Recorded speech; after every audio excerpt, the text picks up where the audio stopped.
নিয়ে আলোচনা করতে রাজধানীর পল্লবী থেকে আমাদের সাথে যোগ দিয়েছেন নির্বাচন ব্যবস্থা সংস্কার কমিশনের সদস্য জেসমিন টুলি। জেসমিন টুলি, আপনাকে স্বাগত জানাচ্ছি ইন্ডিপেন্ডেন্ট টেলিভিশনে। যেটি জানতে চাই আপনার কাছে, যে সংস্কার ও জুলাই সনদ আগামী নির্বাচনের জন্য বড় ফ্যাক্টর হবে বলে মনে করেন কিনা আপনি? অনেক অনেক ধন্যবাদ আপনাকে। আসলে সব সংস্কার যে নির্বাচনের আগেই হয়ে যাবে এটা ভাবাও ঠিক না, এবং সব রাজনৈতিক দলগুলো যে সমস্ত সংস্কার একমত হবে তাও না।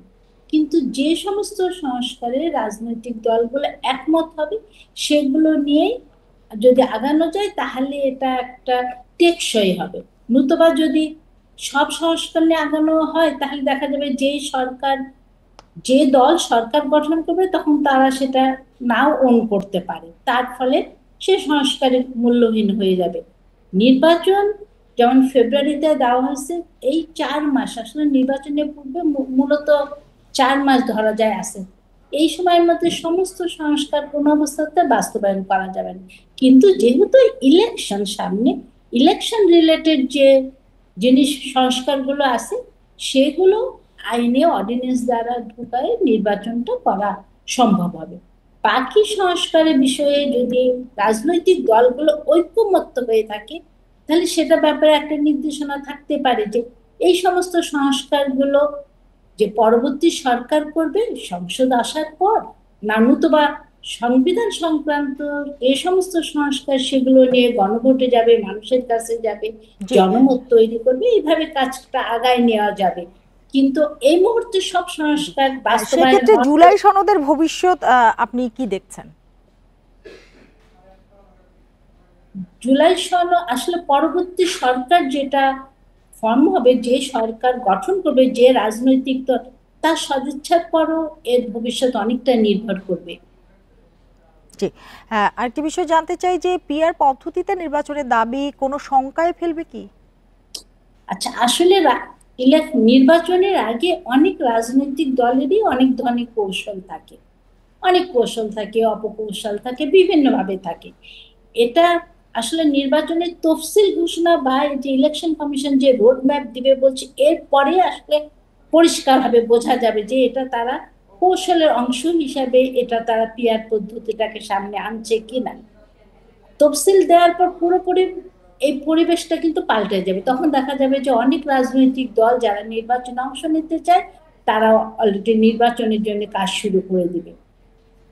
আমি আমি এটা বিশ্বাস করি যে এটা তাদের রাজনৈতিক কৌশলের জন্য ঠিক নির্বাচন 4-5 মাস আগে এই জিনিসগুলো সামনে আনা জি। হচ্ছে। আসন পুনর্বিন্যাস নির্বাচনকে ঝুঁকিতে ফেলতে পারে কি?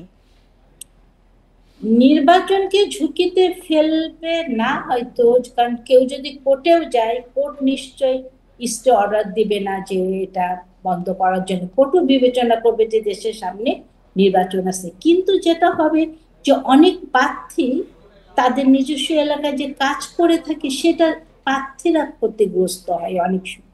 যে ঠিক নির্বাচনে স্বল্প সময়ের আগে যদি কারো অংশ কেটে নেওয়া হয় বা কোনো নির্বাচনী আসনও যদি কেটে অন্য জায়গায় চলে যায়। সেক্ষেত্রে আসলে কোন মানদণ্ডকে বেশি গুরুত্ব দেওয়া উচিত?